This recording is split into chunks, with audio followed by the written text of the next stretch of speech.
Shalom, peuple de Dieu. Demeurons bénis au nom de notre Seigneur Jésus-Christ de Nazareth. C'est votre serviteur, le frère Fulgence.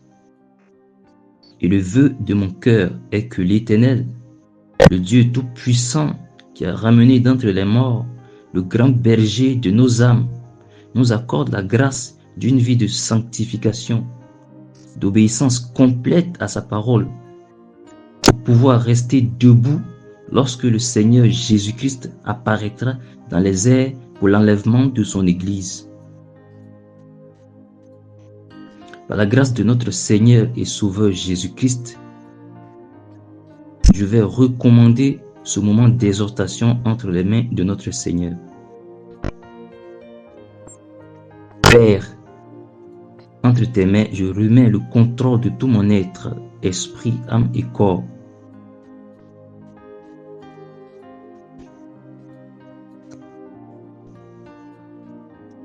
Et celui de tous ceux qui écouteront cette exhortation. Je te supplie, Père, d'ouvrir leur cœur afin d'y faire entrer et siéger la parole de ta volonté. Que ta main puissante se lève pour faire croître cette semence dans les cœurs, pour impacter, pour transformer au nom puissant de notre Seigneur et Sauveur Jésus-Christ de Nazareth. Amen.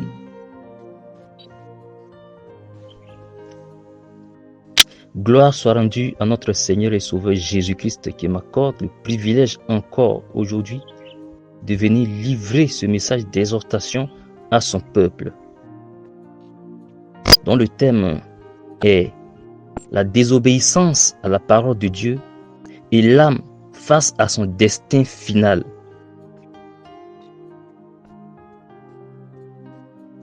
Verset biblique à l'appui.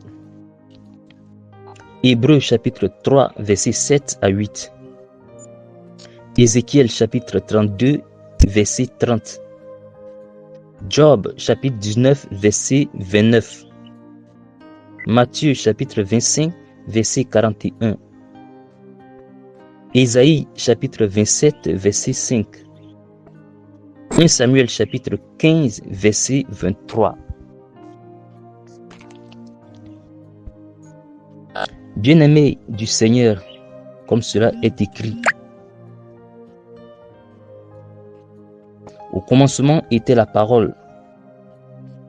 Nous allons donc introduire cette exhortation par la parole au travers de Hébreux chapitre 3, versets 7 à 8, que je lis au nom puissant de Jésus-Christ. C'est pourquoi, selon que le dit le Saint-Esprit, aujourd'hui, si vous entendez sa voix, n'endurcissez pas vos cœurs, comme lors de la révolte, le jour de la tentation dans le désert. Peuple du Seigneur, aujourd'hui encore, le Saint-Esprit est en train de redire encore ces mots à cette génération.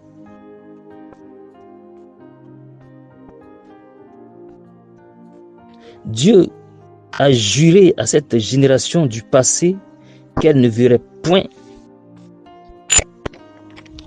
et n'entrerait point dans le pays de leur héritage qu'il avait promis de leur donner.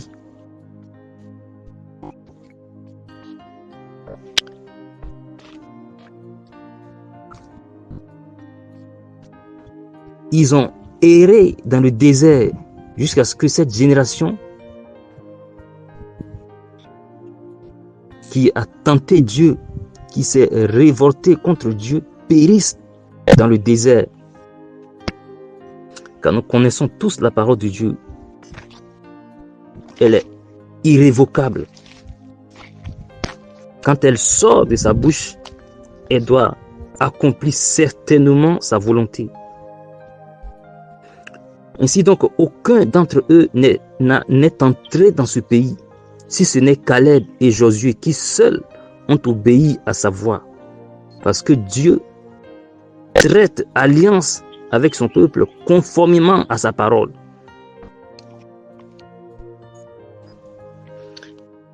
1 Samuel chapitre 15 verset 23 dit: car la désobéissance est aussi coupable que la divination, et la résistance ne l'est pas moins que l'idolâtrie et les téraphimes. Puisque tu as rejeté la parole de l'Éternel, il te rejette aussi comme roi.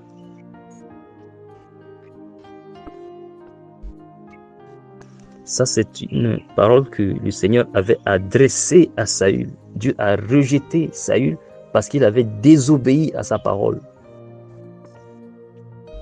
Bien-aimé du Seigneur, tu as médité la parole de Dieu.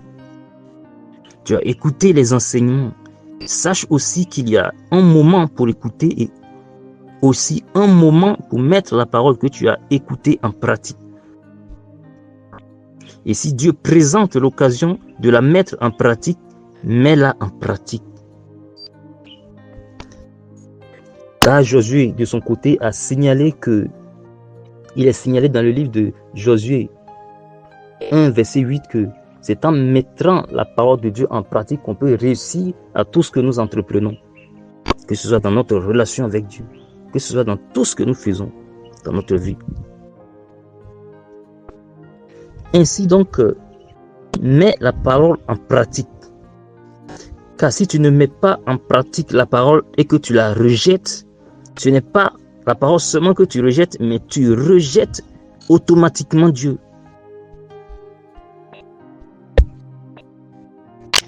Et Dieu aussi nous éprouve si nous l'aimons. Et pour prouver à Dieu aussi que nous l'aimons, nous devons mettre sa parole en pratique. Car l'amour de Dieu consiste à garder ses commandements. Et garder ses commandements, c'est mettre sa parole, ses instructions en pratique.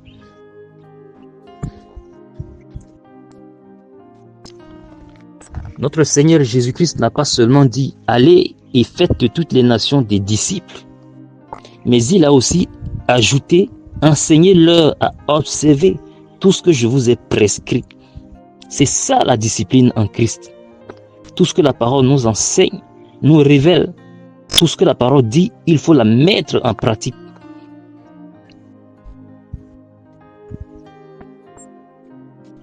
Parce que qu'est-ce qu'un disciple?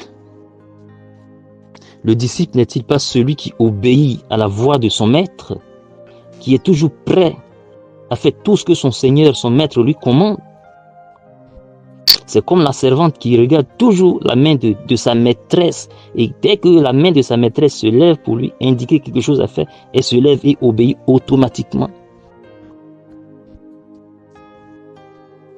Car quelle différence y a-t-il entre un chrétien qui rejette la parole de Dieu ou qui rejette certains versets et un devin ou un idolâtre, selon que le dit 1 Samuel chapitre 15, verset 23, qui dit que celui qui rejette la parole de Dieu n'est pas différent de l'idolâtre et du devin, car l'un et l'autre se ressemblent. Dans Ésaïe chapitre 27, verset 5, il est écrit « À moins qu'on ne me prenne pour refuge, qu'on ne fasse la paix avec moi, qu'on ne fasse la paix avec moi. » Ce verset nous appelle à nous réconcilier avec Dieu par la repentance, à ne rien négliger de sa parole.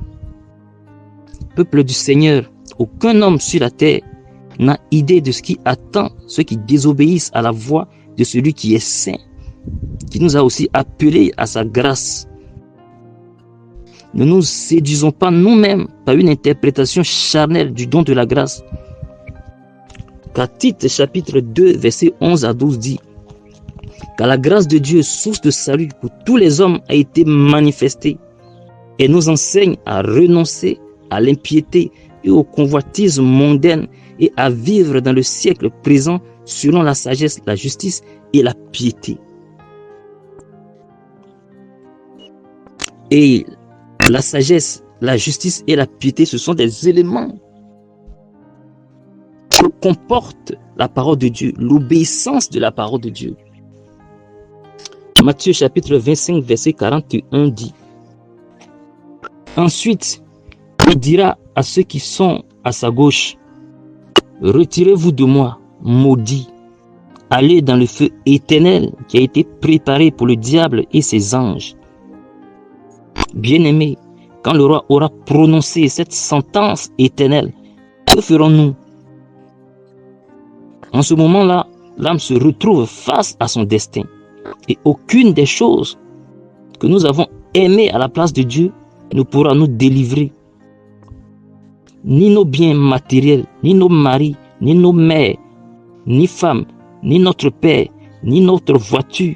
La seule et unique chose qui peut nous prévenir d'une telle sentence, nous épargner d'une telle sentence, c'est l'obéissance de la parole de Dieu. Car c'est conformément à sa parole qu'il a traité alliance avec nous par le sang de Christ. Si aujourd'hui, nous ne pouvons pas comprendre que ce monde n'est que flatterie, alors nous le comprendrons au jour du jugement. Car Job chapitre 19 verset 29 dit « Craignez pour vous le glaive.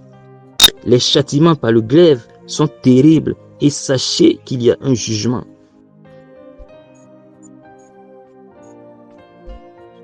Bien-aimés, nous avons intérêt à respecter l'évangile de Christ. Car si nous craignons Dieu, nous devons aussi respecter sa parole, mettre sa parole. Car Dieu lui-même honore celui qui l'honore. Et il méprise aussi celui qui le méprise. Car si nous ne respectons pas la parole de Christ, l'évangile de Christ, c'est elle qui se lèvera, l'évangile de Christ qui se lèvera pour nous juger au jour du jugement.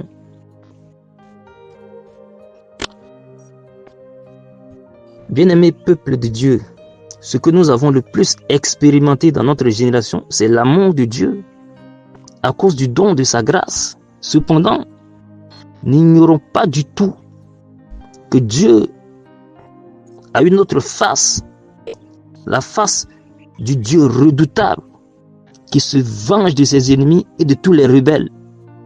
Mettons cela dans notre esprit chaque jour pour veiller à mettre sa parole en pratique, pour obéir à sa parole.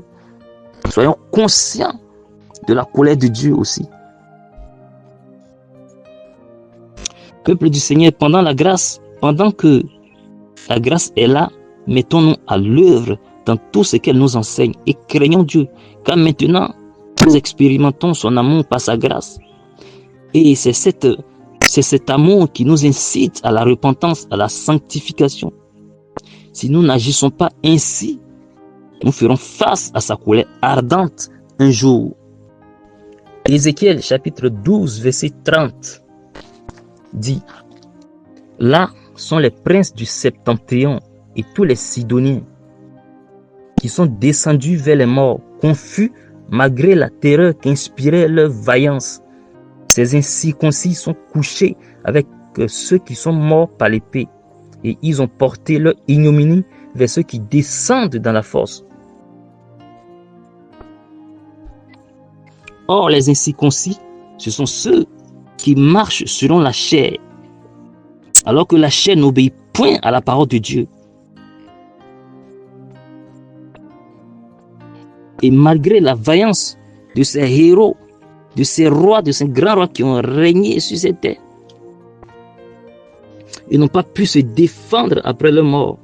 Et ils ont été précipités dans le séjour des morts à cause de leur ignominie qui est le péché. Et nous connaissons aussi les fléaux décrits dans l'Apocalypse. Peuple du Seigneur, Dieu nous met en garde quant à nos raisonnements sur sa parole, sa volonté. Ne restons pas là à toujours contester avec lui, notre Créateur, car qui sommes-nous? Jésus-Christ nous aime beaucoup. C'est pourquoi il nous appelle à la repentance et à mettre sa parole en pratique afin d'éviter la peine éternelle. Demeurons tous bénis au nom puissant de notre Seigneur et Sauveur Jésus-Christ de Nazareth. Amen.